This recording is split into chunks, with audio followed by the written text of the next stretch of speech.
Hello दोस्तों, कैसे हो आप लोग। आई होप बहुत ही बढ़िया हो, क्योंकि आपके लिए एक बहुत ही बढ़िया बुक की समरी लेके आया हूँ। दोस्तों, हम जब भी स्टॉक इन्वेस्टिंग की बात करते हैं तो सबसे पहला एक ही नाम उभर के आता है, वो होता है वॉरेन बफे का। और जब हम वॉरेन बफे की बात करते हैं तो हम उनके इन्वेस्टिंग सीक्रेट्स को जानने की कोशिश करते हैं, लेकिन हमें अक्सर वही घिसी पिटी बातें सुननी मिलती है, वही पुराने इन्वेस्टिंग कोट्स जिसकी गहराई को आधे लोग समझ ही नहीं पाते। लेकिन एक्चुअली में वॉरेन बफे स्टॉक्स को कैसे चुनते हैं, वो बिजनेस की रिसर्च कैसे करते हैं, वो स्टॉक की इंट्रिंसिक वैल्यू कैसे निकालते हैं, उन स्टॉक्स के लिए कितना पे करते हैं, ये सब कोई नहीं समझाता। जबकि ये सब चीजें वॉरेन बफे हर साल अपने शेयर होल्डर्स के साथ डिस्कस करते हैं Berkshire Hathaway letter to shareholders में। और उसमें से इन्वेस्टिंग के इम्पोर्टेंट लेसन्स को पिक करके यहाँ पे ऑथर ने ये बुक लिखी है। इसीलिए आज मैं आपके लिए इस बुक से प्रैक्टिकल स्टॉक मार्केट के इन्वेस्टिंग के लेसन्स लाया हूँ।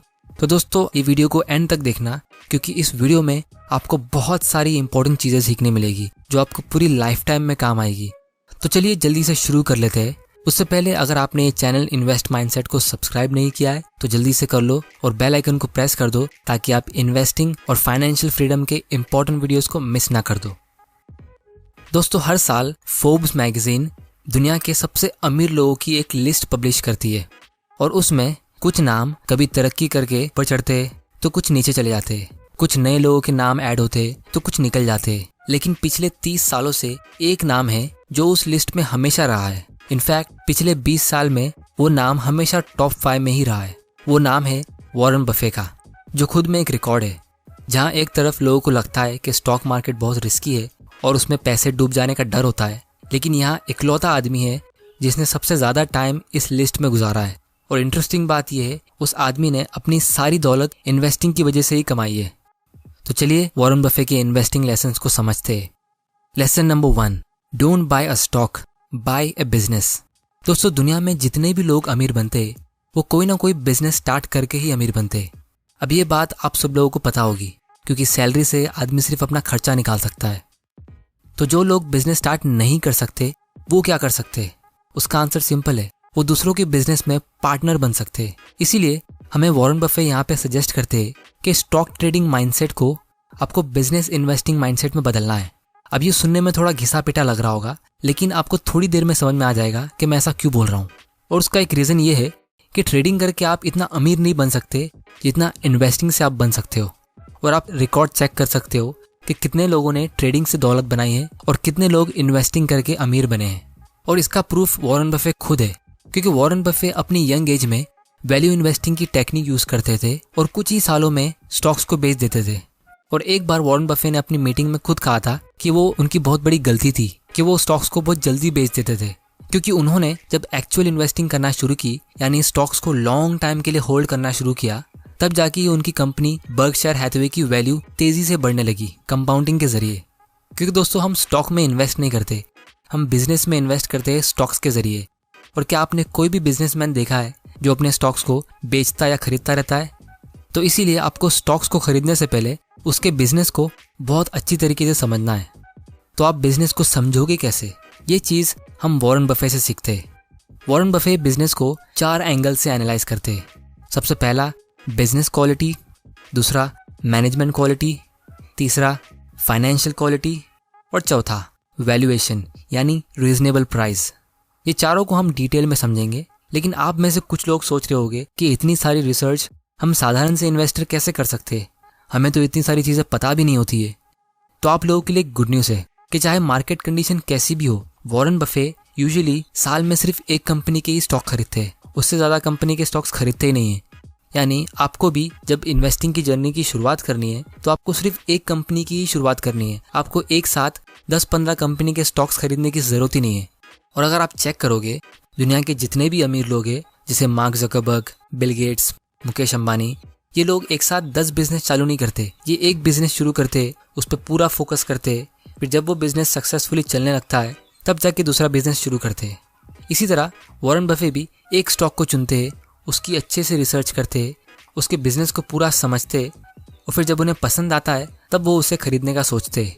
तो यहाँ पे लेसन नंबर 1 का सबसे इंपॉर्टेंट पॉइंट ये है कि आपको जब बिजनेस खरीदना है तो आपको एक साथ 10-15 कंपनी के स्टॉक्स नहीं खरीदना है, आपको एक बिजनेस खरीदना है उसकी पूरी रिसर्च करके।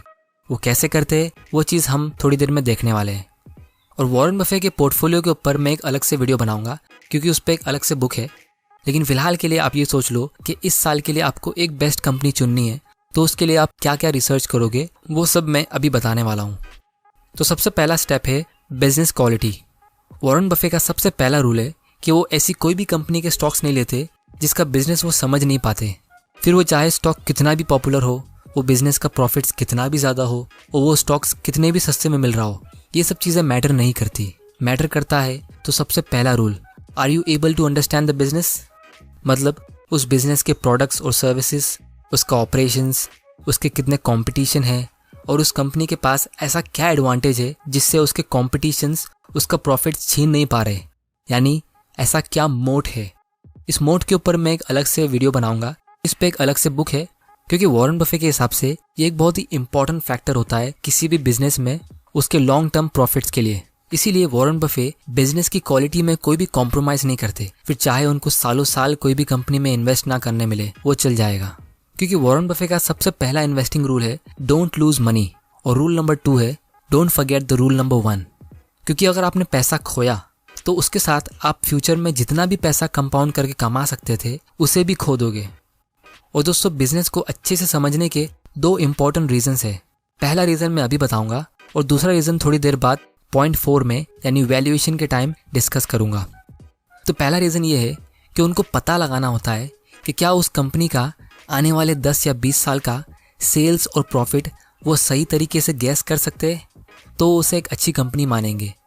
अगर नहीं कर सकते तो वो चुपचाप उस कंपनी के बारे में सोचना बंद कर देते और दूसरी कंपनी ढूंढना शुरू कर देते। और इसीलिए वॉरेन बफे ने 2015 तक कोई भी टेक्नोलॉजी सेक्टर की कंपनी में इन्वेस्ट किया ही नहीं था, जिसकी वजह से जब 2001 में टेक कंपनीज की वजह से मार्केट क्रैश हुआ था तो उनको उससे कुछ फर्क ही नहीं पड़ा था, उनको कुछ लॉस ही नहीं हुआ था। क्योंकि जो लोग 2000 में टेक कंपनीज में महंगे प्राइस पे स्टॉक्स खरीद रहे थे, उनको खुद को पता नहीं था कि वो बिजनेस कैसे काम करते, वो बिजनेस प्रॉफिट्स कैसे कमाने वाले। और इसीलिए अगर आप कोई कंपनी को आने वाले 10 या 20 साल में गैस नहीं कर सकते ये कंपनी कहाँ होगी, तो वो इन्वेस्टिंग नहीं, स्पेकुलेशन होता है। स्पेकुलेशन को हिंदी में सट्टा कहते हैं। अब दोस्तों, लोग मुझे पूछते हैं अडानी ग्रीन, वेदांता या ग्लैंड फार्मा, ये सब स्टॉक्स को खरीदना है कि नहीं खरीदना है। तो मैं उनसे एक ही सवाल पूछता हूँ, क्या आप उस कंपनी के बिजनेस को समझ सकते हो? क्या आप उस कंपनी के आने वाले 10 या 20 साल का प्रॉफिट्स को एस्टिमेट कर सकते हो? दोस्तों, ऐसी कंपनी चुनने से अच्छा आप ऐसी कंपनी चुनो जिसके प्रोडक्ट को आप पहले से यूज़ करते हो। जैसे मैरिको इंडस्ट्रीज़ का पैराशूट ऑयल आप बचपन से यूज़ करते हो, पीडीलाइट इंडस्ट्रीज़ का फेविकॉल जिसका कोई कंपटीशन ही नहीं है उसके बारे में रिसर्च करो, या फिर ब्रिटानिया इंडस्ट्रीज़ की बिस्किट्स हम बचपन से खा रहे हैं इसके बारे में रिसर्च करना शुरू करो। क्योंकि आप इन कंपनीज़ के आने वाले 10 या 20 साल तक प्रॉफिट्स को ईजिली गैस कर सकते हो।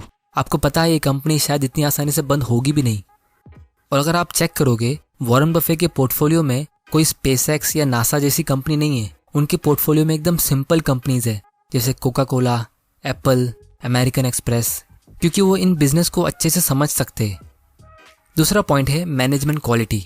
ये इसलिए चेक करते हैं क्योंकि अगर बिजनेस कितना भी प्रॉफिटेबल हो, अगर मैनेजमेंट आपसे कुछ छुपा रहा है, चीटिंग या फ्रॉड कर रहा है, अगर वो कंपनी कोई भी फ्रॉड केस में पकड़ी जाती है तो चांसेस है कि आपका पूरा पैसा डूब सकता है। इसीलिए आपको कंपनी के टॉप मैनेजमेंट जैसे सीईओ, डायरेक्टर्स का रिकॉर्ड चेक करना चाहिए, और वॉरेन बफे यही करते हैं। इनफैक्ट वॉरेन बफे चेक करते हैं कि कंपनी के टॉप मैनेजमेंट का थिंकिंग प्रोसेस क्या है।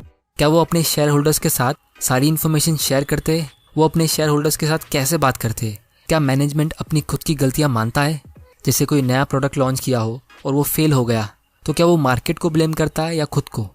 दोस्तों, ये एक बहुत ही इंपॉर्टेंट पॉइंट है वॉरेन बफे के हिसाब से, क्योंकि अगर मैनेजमेंट अपनी गलती पब्लिकली कबूल लेता है तो चांसेस है कि वो उसे ठीक भी करेगा।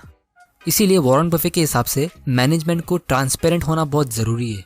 सो बेसिकली वॉरेन बफे का मैनेजमेंट क्वालिटी को लेके एक सिंपल पॉइंट है, you can't make a good deal with a bad person. यानी आप किसी बुरे इंसान के साथ अच्छी डील नहीं कर सकते। अगर मैनेजमेंट बुरा है तो कहीं ना कहीं चोरी करके भागने की ही सोचेगा। तीसरा पॉइंट है फाइनेंशियल क्वालिटी। दोस्तों, इसमें वॉरेन बफे 4 चीज़ें देखते हैं। सबसे पहला, जिसका डेट टू इक्विटी रेशियो कम हो, या फिर डेट यानी कर्जा हो ही नहीं, क्योंकि जब कंपनी डेट फ्री होती है तो वो बंद होती ही नहीं है। फाइनेंशियल क्वालिटी में दूसरा पॉइंट है हाई रिटर्न ऑन इक्विटी, मतलब अपने शेयर होल्डर के लिए 1 रुपए के ऊपर कंपनी कितना % प्रॉफिट कमा रही है हर साल। जैसे वॉरेन बफे अक्सर 20% रिटर्न ऑन इक्विटी के ऊपर की ही कंपनीज चुनते हैं। अब आपको रिटर्न ऑन इक्विटी, ये ROE का कॉन्सेप्ट नहीं पता तो मैं इस पर जल्दी एक वीडियो बनाने वाला हूँ, क्योंकि ये इन्वेस्टिंग के लिए बहुत ही इंपॉर्टेंट कॉन्सेप्ट है। तीसरी चीज़ है हाई प्रॉफिट मार्जिन।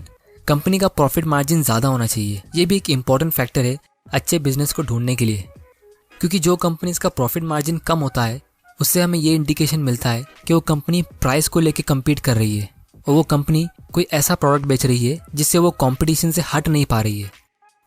चौथा पॉइंट है कंपनीज को अपने प्रॉफिट्स डिविडेंड्स के थ्रू पे करना चाहिए, और अगर कंपनीज डिविडेंड पे नहीं करती तो उस रिटेन किए हुए प्रॉफिट से कंपनी का शेयर प्राइस बढ़ना चाहिए, क्योंकि प्रॉफिट्स शेयर होल्डर्स का हक होता है। और अगर उनको प्रॉफिट्स डिविडेंड्स के थ्रू नहीं मिल रहा तो वो एटलीस्ट स्टॉक प्राइस को बढ़ा के शेयर होल्डर्स का फ़ायदा कर सकता है। लेकिन अगर स्टॉक प्राइस भी नहीं बढ़ रहा है और वो कंपनी उस कैश को प्रॉपरली यूज़ नहीं कर रही है तो फिर उस प्रॉफिट्स को कमाने का कुछ मतलब ही नहीं हुआ, क्योंकि वो आप तक तो पहुंचा ही नहीं।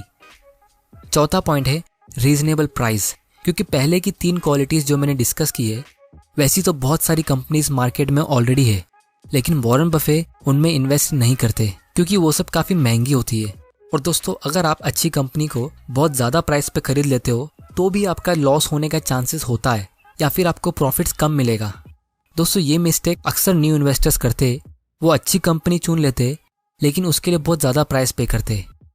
और अगर आपको ये जानना है कि स्टॉक्स को बहुत महंगे प्राइस पे खरीदने से क्या प्रॉब्लम होती है तो आप यहाँ क्लिक करके बेंजामिन ग्राहम की सिक्योरिटी एनालिसिस की बुक समरी देख सकते हो, जिसमें मैंने डिस्कस किया है कि अगर आप कोई भी स्टॉक को ज़्यादा प्राइस पे खरीदते हो तो उससे क्या प्रॉब्लम हो सकती है। तो दोस्तों, वॉरेन बफे वैल्यूएशन करते कैसे है? उसका आंसर काफ़ी सिंपल है। वो पूरी कंपनी का इंट्रिंसिक वैल्यू निकालते हैं, यानी उनके हिसाब से उस पूरी कंपनी की कितनी वैल्यू होगी वो पता लगाते हैं। और ये वैल्यू हमेशा एक एस्टीमेट होता है, यानी एक अंदाज़ा, क्योंकि आप कोई भी कंपनी का एक्चुअल वैल्यू एग्जैक्टली पता नहीं लगा सकते। ये हमेशा एक अंदाज़ा ही होता है। जैसे अगर आपको किसी को बताना हो कि कोई इंसान मोटा है तो आप अंदाजे से कह सकते हो कि वो 130 या 160 किलो का होगा। अब आपको यहाँ पे एग्जैक्ट पता लगाने की ज़रूरत नहीं है कि वो 147 किलो का ही था। इसी तरह वो भी स्टॉक का इंट्रिंसिक वैल्यू का एक एस्टीमेट निकालते हैं और फिर उस एस्टीमेटेड प्राइस को उस कंपनी के मार्केट प्राइस से कंपेयर करते हैं। अगर वो स्टॉक उनके एस्टीमेटेड प्राइस से सस्ता बिक रहा है तो उसे खरीदने का सोचते, अगर महंगा होता है तो वो वेट करते। तो दोस्तों, आप सोच रहे होंगे कि वॉरेन बफे इंट्रिंसिक वैल्यू निकालते कैसे है? दोस्तों, उसका फॉर्मूला भी काफ़ी सिंपल है। आपको कंपनी की ओनर्स अर्निंग को डिस्काउंट करना है गवर्नमेंट के लॉन्ग टर्म बॉन्ड रेट से, और जो भी कंपनी की प्रेजेंट वैल्यू होगी वो कंपनी की एक्चुअल वैल्यू होगी। अब आप में से आधे लोग यहाँ बोल रहे होंगे ये ओनर्स अर्निंग क्या होता है, और बाकी के आधे लोग कहेंगे ये डिस्काउंटिंग क्या होता है, और बचे हुए लोग पूछेंगे कि गवर्नमेंट का लॉन्ग टर्म बॉन्ड रेट क्या होता है। तो दोस्तों, आपको मैं बता दूं, ये सारे कॉन्सेप्ट सिर्फ सुनने में डिफिकल्ट है लेकिन एक्चुअली में काफ़ी ईजी है। इसके ऊपर मैं एक डिटेल वीडियो बनाने वाला हूँ, और अगर आप नॉन फाइनेंस बैकग्राउंड से भी हो तो भी आपको पूरी तरह से ये समझ में आ जाएगा, क्योंकि इन्वेस्टिंग मेरे हिसाब से सिंपल है, कॉम्प्लिकेटेड नहीं है। और जो भी कहता है कि इन्वेस्टिंग कॉम्प्लिकेटेड है तो वो हो सकता है आपको कुछ बेचने की कोशिश कर रहा है। और वॉरेन बफे ने भी एक बात कही थी कि इफ कैलकुलस और algebra was required to be a great investor I would have to go back delivering newspapers. मतलब आपको सिर्फ बेसिक मैथ्स पता होना चाहिए, प्लस माइनस मल्टीप्लाई डिवाइड, ये चीज़ अगर आपको आती है तो आपको ऑलमोस्ट इन्वेस्टिंग का वैल्यूएशन का हिस्सा आता है। आपको सिर्फ थोड़े बहुत कॉन्सेप्ट समझने हैं और बाकी का मेन हिस्सा इसमें कॉमन सेंस का होता है। तो दोस्तों, वॉरेन बफे के हिसाब से अगर वो कंपनी की फ्यूचर प्रॉफिट्स को लेकर इतना श्योर है कि ये कंपनी आने वाले 10 या 20 साल में बंद नहीं होगी और उसके प्रॉफिट्स को कोई छीन नहीं सकता, यानी उसका प्रॉफिट्स हमेशा बढ़ेगा ही, तो वो उनकी कंपनी से इतना ही पैसा एक्सपेक्ट करते हैं जितना वो एक सेफ गवर्नमेंट बॉन्ड से एक्सपेक्ट करते हैं, जैसे इंडिया में फिलहाल 6% के आसपास का मिलता है। और वो यहाँ पे कोई रिस्क के लिए एक्स्ट्रा रिटर्न एक्सपेक्ट नहीं करते, क्योंकि वॉरेन बफे के हिसाब से आप कंपनी में इन्वेस्ट करने के लिए उसके रिस्क को परसेंटेज के थ्रू एक्सपेक्ट नहीं कर सकते। इसीलिए याद करो, पॉइंट नंबर 1 में मैंने कहा था कि वो ऐसे बिजनेस में ही इन्वेस्ट करते हैं जिसमें वो बहुत ज़्यादा श्योर होते हैं कि उसका प्रॉफिट्स आने वाले 10 या 20 साल तक बढ़ेगा या एटलीस्ट कम नहीं होगा। इसीलिए वॉरेन बफे यहाँ पे कोई भी रिस्क प्रीमियम ऐड नहीं करते। अब दोस्तों, यहाँ पे एक रियल एग्जाम्पल लेते हैं। वॉरेन बफे के करियर में उन्होंने एक कंपनी बहुत सस्ते प्राइस में ली थी जो उनकी लाइफ की बहुत अच्छी डील थी, द वॉशिंगटन पोस्ट कंपनी। ये कंपनी का ओनर्स अर्निंग 1973 में 10.4 मिलियन का था, और वो टाइम पे यूएस गवर्नमेंट का लॉन्ग टर्म बॉन्ड रेट 6.8% का रिटर्न दे रहा था। तो इस हिसाब से कंपनी की एक्चुअल वैल्यू हुई 150 मिलियन। इसका सिंपल मैथ ये है कि आप 10.4 को 0.068 से डिवाइड करो, जो होता है लगभग 152 मिलियन। लेकिन दोस्तों कंपनी वो टाइम पे मार्केट में सिर्फ 80 मिलियन में बिक रही थी, यानी वॉरेन बफे को इस कंपनी में 45% का मार्जिन ऑफ सेफ्टी मिला। और इनफैक्ट वॉरेन बफे के हिसाब से वो कंपनी की एक्चुअल वैल्यू होनी चाहिए थी 400 या 500 डॉलर, क्योंकि वो टाइम पे इंटरनेट नहीं था और वो एक न्यूज़पेपर कंपनी थी जिसकी बहुत सारी सिटीज में मोनोपोली थी, जो वॉरेन बफे के हिसाब से एक पावरफुल मोट होता है। तो दोस्तों इसी के साथ मैं शेयर करता हूँ इस बुक का 5th और सबसे इम्पोर्टेंट लेसन, वॉरेन बफे के 5 इन्वेस्टिंग प्रिंसिपल्स। सबसे पहला, ignore the market, be a business analyst not a market analyst. यानी आपको पूरी दुनिया में स्टॉक मार्केट में क्या हो रहा है इस पे ध्यान देना ही नहीं है, आपको सिर्फ और सिर्फ ये देखना है कि उस कंपनी में क्या हो रहा है, क्योंकि अक्सर अच्छी कंपनीज खरीदने के मौके स्टॉक मार्केट क्रैश के बीच में ही आते। 2, choose the best, no need to diversify. यानी आपको डाइवर्सिफिकेशन के लिए 20-25 कंपनीज की जरूरत नहीं है, आपको सिर्फ बेस्ट कंपनीज का पोर्टफोलियो क्रिएट करना है, फिर चाहे वो 3 कंपनीज का भी हो या 5 कंपनी का, वो भी चल जाएगा। क्योंकि वॉरेन बफे के हिसाब से risk come from not knowing what you are doing. मतलब आप पोर्टफोलियो को डाइवर्सिफाई करने के लिए 5 कंपनीज ऐसी ऐड कर रहे हो जिसके बारे में आप कुछ नहीं जानते, तो आप पोर्टफोलियो का रिस्क बढ़ा रहे हो, कम नहीं कर रहे हो। 3, बेट बिग व्हेन इट्स टाइम। यानी जब आपको अच्छी कंपनी सस्ते प्राइस में मिल रही है तो वो आपके लिए एक ही कंपनी काफ़ी है आपको अमीर बनाने के लिए, इसीलिए उसमें कॉन्फिडेंस के साथ आपको बड़ा अमाउंट इन्वेस्ट करना चाहिए। Lesson number 4, ignore the economy.